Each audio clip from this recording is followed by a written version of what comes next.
Ramakrishna Reddy party ఆఫీస్లోకి రావద్దంటమే కాకుండా ఆయన కోటరీలో ఆయన చెంచాగాళ్లతో ఏం మాట్లాడించినాడు.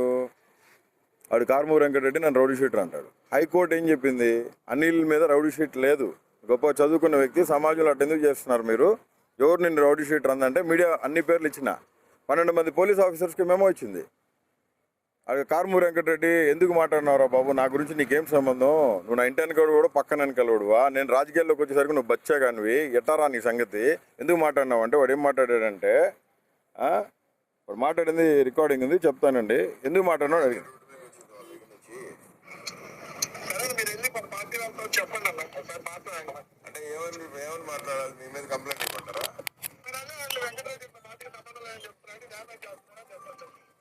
కాదనా, ఇప్పుడు మీరు దయచేసి నా గురించి నేను పార్టీకి విరుద్ధంగా ఏ రోజు మాట్లాడాలా, ఇన్ని సంవత్సరాలు నేను ఇన్ని డిబేట్స్ మాట్లాడినప్పుడు నాకు ఎవరో కూడా ఇదిగో నా పార్టీకి ఇది కాదు అని నాకు ఎవరు చెప్పలేదు. ఎందుకంటే ఏదైనా ఉంటే చెప్తారు. అంటే మీకు గైడ్ లైన్స్ ఉన్నాయనా, గవర్నమెంట్ అనిల్ కుమార్ మన పార్టీ కాదు, నువ్వు మాట్లాడు, వారికి మనకు సంబంధం మీకు ఎవరైనా చెప్పారా? నేను అందుకే అడగండి అన్న, గైడ్ లైన్స్ ఉన్నాయా లేదా మీరే ఒకసారి అడగండి.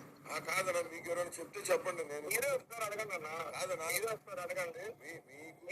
మీకు గైడ్ లైన్స్ మా మీడియా సెల్ శ్రీహరి గారు చూస్తారు, ఓకేనా, పెద్దలు గారు నేను, మీరు ఒకసారి అడగండి. అవునన్నా, సజ్జలలో మీకు చెప్పినారా పార్టీ అనిల్కి మనకి? మీరు అడగండి అన్న, మీరు చెప్పండి ఒకసారి. ఇప్పుడు నాకు మీరు క్వశ్చన్ ఏంటి కాదన్నా, ఎందుకంటే మీరు నన్ను క్వశ్చన్ చేసినప్పుడు అలా అడగండి. మీకు మీరు పార్టీలో మీకు మీ అన్ని వాళ్ళే చూస్తారు అంటున్నారు కానీ వాళ్ళకే చెప్పండి. మరి ఏంటంటే ఇట్లా చెప్పిన డ్యామేజ్ చేయడం, నేను పార్టీ మనిషిని అయితే కాదని ఎట్లా చెప్తారు వాళ్ళు అని మీరే అడగండి. అప్పుడు నాకు అబ్బాయి ఫోన్ చేస్తారు కదా, ఆ టాపిక్ ఏదో చెప్తారు కదా. అంటే జగనన్నకు భారతమ్మకి చెప్పి మీకు ఫోన్ చేపించి అట్లా మాట్లాడుతుంది చెప్పించాలి మీకు, అంతేనా? నేను అట్లా అనలేదమ్మా, పార్టీలో ఎవరు వస్తారు, మీ పార్టీలో అన్ని వాళ్ళే చూస్తారని చూస్తారు కదా.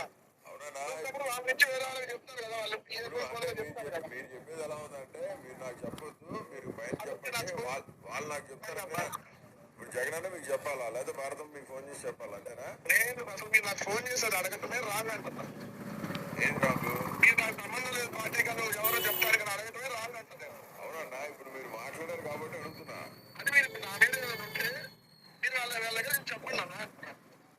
వాళ్ళ దగ్గర చెప్తే వాళ్ళ గైడ్లైన్స్ ప్రకారం నేను పనిచేస్తున్నాను. పార్టీ గైడ్లైన్స్ దాటేసి నా వ్యక్తిగత నిర్ణయాలు ఏది నేను ఏదో తీసుకోవడం నాకు అవసరం ఏమవుతుంది. సో అందుకని మీరు అడగండి, మీరు చెప్పించండి. మా మనిషి అని బాధ్యత చెప్పింది, లేకపోతే మా మనిషి అని ఏమన్నా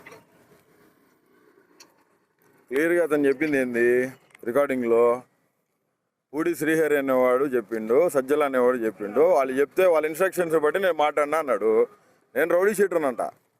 బోరగడ్డ అనిల్ కుమార్ అనేవాడు లండన్లో పీజీ చేసినాడు. మా నాన్న చనిపోయినాక నేటికి వచ్చి జగన్మోహన్ రెడ్డి గారి కోసం కష్టపడినా. సెంట్రల్ రాజకీయాల్లో, కేంద్ర రాజకీయాల్లో కీలకమైన వ్యక్తిగా ఉండి కేంద్ర మంత్రులు నా ఇంటికి వచ్చిపోతారు.